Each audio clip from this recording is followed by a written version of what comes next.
పవన్ కళ్యాణ్ గారు ఆంధ్రప్రదేశ్ ఉప ముఖ్యమంత్రి.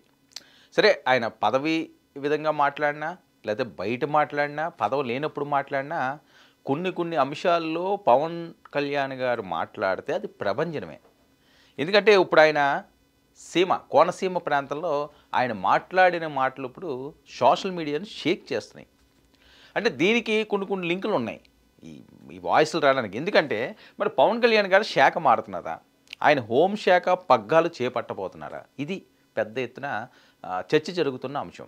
ఎందుకు ఈ అంశం వస్తున్నది, అసలు ఆయన ఎందుకు హోంశాఖకు ఇప్పుడు వెళ్తారు ఉప ముఖ్యమంత్రి స్థాయిలో ఉన్న వాళ్ళు అంటే దీనికి కొన్ని లింకులు పెట్టి ప్రచారం జరుగుతున్న నేపథ్యం. సరే ఆయన వెళ్తారో వెళ్ళరో ఏంటన్నది. ఒకవేళ ఆయన కానీ హోంశాఖ తీసుకుంటే గబ్బర్ సింగ్ మూవీ ఒక ఊపు ఊపేసింది.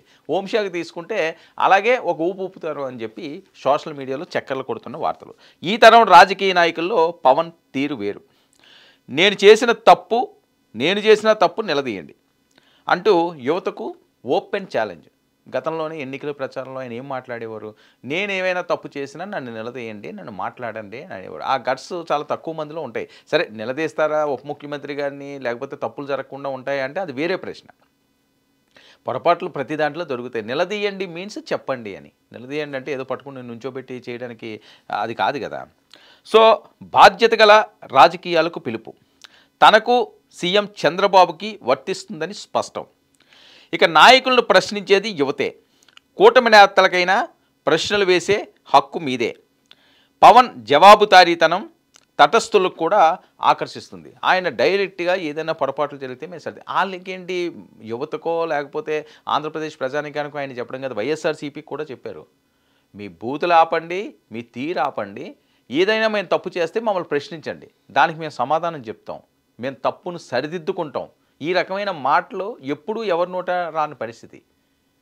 ఎక్కడొస్తాయి ఇలాంటివన్నీ కూడా మాట్లాడడానికి కాస్త ఉండాలి లోపల. అలాంటి పెద్దగా వినిపించవు మనం రాజకీయాల్లోని. సో ఇది వినిపిస్తున్నా సరే, జరుగుతుందా జరగట్లేదా చేస్తారా చెయ్యరా అన్నది అది వేరే అంశం. కానీ ఒక మాట అంటూ అనాలి కదా. ఇప్పుడు మనం ఎవరికన్నా కష్టం వచ్చింది, అరే నేను ఉన్నాను రా అని భరోసా, నువ్వు వాళ్ళకి ఏం సాయం చేస్తావో, నువ్వు సాయం చెయ్యవో తర్వాత విషయం. నేనున్నాను కదా అంటే వాళ్ళకి ఎంత కాన్ఫిడెన్స్ వచ్చేస్తుంది, అమ్మో ఈడున్నాడు రా అనే ధైర్యం వాళ్ళకి ఉత్తేజాన్ని కలిగిస్తుంది. అదే రాజకీయ నాయకులు చేయాల్సిన పని. అన్నీ కూడా చేయలేరు, ఎవరూ అన్నీ చేయలేరు ప్రపంచంలోనే. సో మనం ఉన్నామన్న భరోసా, అమ్మ ఆయన మనకు మాట ఇచ్చేట్రా అన్న కాన్ఫిడెన్స్గా తెప్పించామనుకోండి, ఖచ్చితంగా వాళ్ళకి మరింత జోష్ పెరుగుతుంది. అదే పవన్ కళ్యాణ్ గారి మంత్ర. ఇక ప్రజాస్వామ్యబద్ధంగా మూర్తిభవించిన శాంత స్వరూపం. కోనసీమలో కొబ్బరి చెట్టును పెద్దన్నలా చూస్తారు. మా కూటమి ప్రభుత్వాన్ని కూడా అలాగే 15 ఏళ్ళు ఆశీర్వదించమని సవినయంగా మనవి. కోనసీమ ప్రాంతంలో ఆయన మాట్లాడిన మాటలు పెను సంచలనాలు కలిగించినాయి. కొబ్బరి చెట్లను ఏమనుకుంటారు, కోనసీమ అంటే కొబ్బరే వాళ్ళకి జీవనోపాధం. కొబ్బరితోటే వాళ్ళు జీవనాన్ని సాగిస్తుంటారు. కొబ్బరి చెట్టు ఉంటే ఇంటికి పెద్ద కొడుకు లాంటివి కూడా అంటే అది కాపాడుతుంది, ఆర్థికంగా కాపాడుతుందని. అలాగే 15 సంవత్సరాలు ఆశీర్వదించారు. మరోవైపు బూతులు కారు కూతలు వైసీపీపై సీరియస్ వార్నింగ్.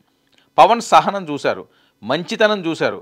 పిఠాపురంలో అప్పుడే చెప్పా నన్ను రెచ్చగొట్టొద్ది అని చెప్పి ఆయన మాట్లాడిన మాటలు సోషల్ మీడియాలోని విపరీతంగా ట్రోల్ అవుతున్నది. ఎందుకంటే ఆయన ఎన్నికల ముందు మాట్లాడారు ఈ రకంగా. ఉప ముఖ్యమంత్రి అయిపోయిన తర్వాత కూడా ఆయన ఈ రకంగా మాట్లాడడానికి మళ్ళీ ఏమైనా బలమైన కారణాలు ఉన్నాయా, మళ్ళీ టార్గెట్ పవన్ కళ్యాణ్ అన్నట్లుగా ఏదైనా జరుగుతుందా, ఒక్కసారిగా ఎందుకు ఈయన ఈ రకంగా స్వరాన్ని పెంచారు? ఒకసారి వినండి, అది ఎలా ఆయన ఏం మాట్లాడారో మీకు క్లారిటీ వస్తుంది. గత ప్రభుత్వం మళ్ళీ ఏం మాట్లాడుతున్నారు, మేము భవిష్యత్తులో ఇవి చేస్తాం ఉన్నారు. మీకు 5 సంవత్సరాల సమయం ఇస్తేనే మీరు ఏం చేయలేకపోయారు, రాష్ట్రాన్ని ఇంత అస్తవ్యస్తంగా చేశారు. ఇంకొకసారి మీరు వస్తే ఏం జరుగుద్ది, అదే వద్దని చెప్పి మనం ప్రజలు పక్కన పెట్టారు. ఈ రోజుకి వాళ్ళు తీరుతేనే మార్చుకోవట్లేదు. చాలా తక్కువ సార్లు గత ప్రభుత్వం గురించి మాట్లాడతారు. వాళ్ళు ఈ రోజుకి వాళ్ళ బూతులు మారట్లేదు, వాళ్ళ బుద్ధులు మారట్లేదు. నేను ఇంకా మీరు సామాజిక మాధ్యమాల్లో తిడుతూనే ఉన్నారు. మళ్ళీ ఇంకొకసారి హెచ్చరిస్తున్నా. పిఠాపురంలో ఒకసారి చెప్పాను మీకు, మళ్ళీ మీరు కూర్చొని పాత పద్ధతిలో కనుక మళ్ళీ నాయకులు మళ్ళీ మీరు పిచ్చి ప్రలాపనలు చేస్తే పర్యవసానాలు చాలా తీవ్రంగా ఉంటాయి, గుర్తుపెట్టుకోండి. మిమ్మల్ని మీరు కానీ మీ నాయకులు కానీ మీరు ఒక క్రమబద్ధంగా ఒక పద్ధతిలో మమ్మల్ని విమర్శిస్తే తప్పులను మేము సరిదిద్దుకుంటాం, వివరణిస్తాం. అలా కాకుండా వ్యక్తిగతంగా మళ్ళీ పాత పద్ధతిలో చేస్తే ఈసారి నేనే చెప్తున్నా, మీరు పవన్ కళ్యాణ్ మంచితనం చూశారు, పవన్ కళ్యాణ్ సహనం చూశారు, పవన్ కళ్యాణ్ గట్టితనం మీరు చూడలేదు ఎప్పుడు. దయచేసి అక్కడ దాకా తీసుకెళ్ళకండి. ఇది పవన్ కళ్యాణ్ గారు చూడండి ఎంత ఆవేశంగా మాట్లాడారు. అయినా వైసీపీ నేతలు తీరు మారటం లేదు, బూతులు మానటం లేదు, రప్పా నరికేస్తాం అంటారా? 2029లో మళ్ళీ వస్తామంటున్నారు. ప్రజలు ఒకసారి ఇస్తేనే అరాచకం చూపించారు, సర్వనాశనం చేశారు. ఎలా వస్తారో నేను చూస్తానంటూ పవన్ కళ్యాణ్ ఛాలెంజ్. 2029కి ఇప్పుడు ఆయన ఛాలెంజ్ ఇస్తున్నారు. ఇదే ఛాలెంజ్ గతంలో కూడా ఆయన ఇచ్చారు. జగన్ నిన్ను అధపాతాళానికి తొక్కుతామని. అదే జరిగింది నిజంగా. వాళ్ళెవరు కూడా అప్పుడు పవన్ కళ్యాణ్ గారి మాటలు సీరియస్గా తీసుకోలేదు. ఎందుకంటే ఆయన అప్పటికే ఓటమితో ఉన్నారు. ఓటమి ఆయన వెంటాడింది. 2 చోట్ల పోటీ చేస్తే 2 చేతిలో ఓడిపోయారు. అసలు గెలుస్తారో గెలరో పరిస్థితి. కానీ ఆయనలో కాన్ఫిడెన్స్ పోలేదు. అది విజయాలను ఎప్పటికైనా అందిస్తుంటే, మనలో కసి పెట్టుకుంటే ఎట్టి పరిస్థితుల్లోనూ మనం కొట్టాలి అని చెప్పి దాని మీద మనం ఫోకస్ పెట్టి మన కాన్సన్ట్రేషన్ అంతా కూడా దాని మీదే పెట్టి వేరే దానికి డైవర్ట్ చేయకుండా కసితో కానీ ఏ ప్రాక్టీస్ చేసినా వాళ్ళు సక్సెస్ అవుతారు. కసితో ఏ పని చేసినా సరే అలా ఒక ఉన్నత స్థితికి వెళ్తారు. అదే పవన్ కళ్యాణ్. ఆ కసే ఆయన్ని ఈరోజు 100% స్ట్రైక్ రేట్తో ఉప ముఖ్యమంత్రిని చేసింది, ఏది కాదనుకున్న వ్యక్తిని. సో ఆయన దాన్ని ఎప్పుడు కూడా మరిచిపోడు అన్నట్లుగా ఆయన మాట్లాడుతున్న తీరు జనాల్లో విపరీతంగా వైరల్ అవుతున్న సందర్భం.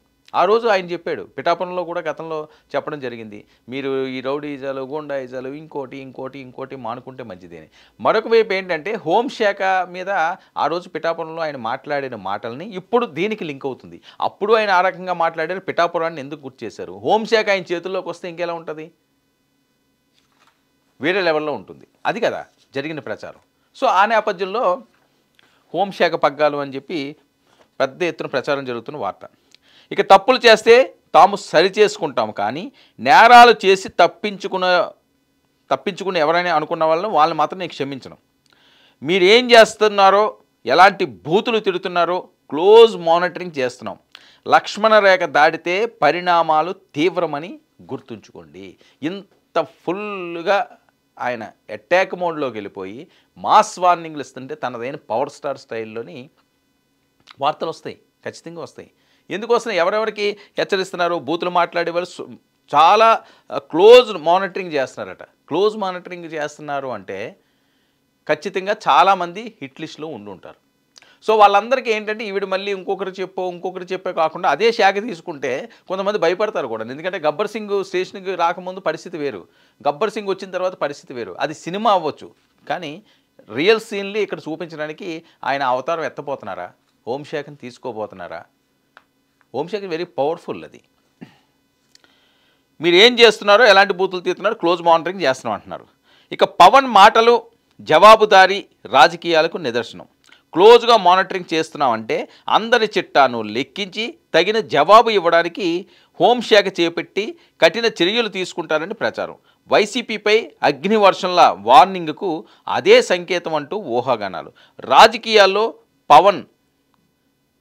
పవర్ మోడ్ వేరే లెవెల్లో ఉంది అని. పవన్ కళ్యాణ్ ఏది మాట్లాడినా ఒక వైరల్ అవుతూనే ఉంటుంది. అందులోనే ఆయన ఎలాంటి ఆవేశపూరితంగా కానీ ఆయన కొన్ని అంశాలు కానీ మాట్లాడాడు అనుకోండి, అదేంటంటే డైరెక్ట్గా కనెక్ట్ అవుతుంది ప్రజల్లోకి. అమ్మ ఏంట్రా బాబు ఇది, ఎవరు ఏ రాజకీయ నాయకుడు ఇంత సాహసంగా మాట్లాడు కదా, ఇంత సీరియస్గా మాట్లాడు కదా, ఈయన అసలు ఏమీ లేనప్పుడే వైసీపీనా అని చెప్పి చెప్పు తీసాడు ఆయన. ఎవడరా ప్యాకేజ్ తీసుకున్నాడు, ఎవడరా వచ్చి చూసింది, 3 పిల్లలు అంటారు, మీరు 30 మందిని చేసుకోండి, ఎవడొద్దనండి మన, నా కర్మ బాగలేదు, నా కర్మ బాగోక నేను ఆ రోజు ఆ పరిస్థితి చేయవలసింది, అలాగే నేను వాళ్ళని మోసం చేయలేదు, నేను విడాకులు తీసుకున్నాను, వాళ్ళకి ఇవ్వాల్సినవన్నీ కూడా వాళ్ళకి ఇచ్చాను, వాళ్ళని ఏమో రోడ్డు మీద పెట్టిసిపోలేదు, కళ్ళ ముందు అందరికీ తెలిసిన దాన్ని మీరు ప్రచారం చేసి ఏదేదో మీ సునకానందం పొందడం కాదు, మీరు ఎవరెవరు ఎక్కడెక్కడ దూరుతుంటారో ఎవరికి తెలియదు అనుకున్నారని చెప్పి డైరెక్ట్గా ఆయన ఏదైనా సరే మొహం మీద మాట్లాడేస్తాడు. కొంతమంది మాట్లాడడానికి తప్పులు అవతల వాళ్ళు ఉన్నా సరే అవి డైరెక్ట్గా చెప్పడానికి కాస్త ఆలోచిస్తారు, కాస్త భయపడతారు.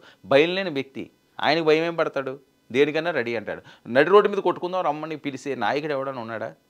నడి రోడ్డు మీద దీని మీద ఒక చర్చ పెట్టుకుందాం అన్న వాళ్ళని మనం చూసాం. కానీ దమ్ముంటే రా, నువ్వు నేను తేల్చుకుందాం, ఏ ఏ ఏ ప్లేస్కి వస్తావు, లేకపోతే ఏ ప్రాంతానికి వస్తావు, ఏ రోడ్లోకి వస్తావు, ఏ ఊర్లోకి వస్తావు, కొట్టుకుందాం రా అని చెప్పి రెడీగా రొమ్ములు విరుచుకుంటే సిద్ధంగా ఉండే నాయకుడు పవన్ కళ్యాణ్.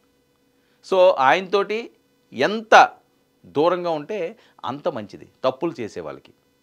తస్మాత్ జాగ్రత్త అంటున్నారు సైనిక్స్.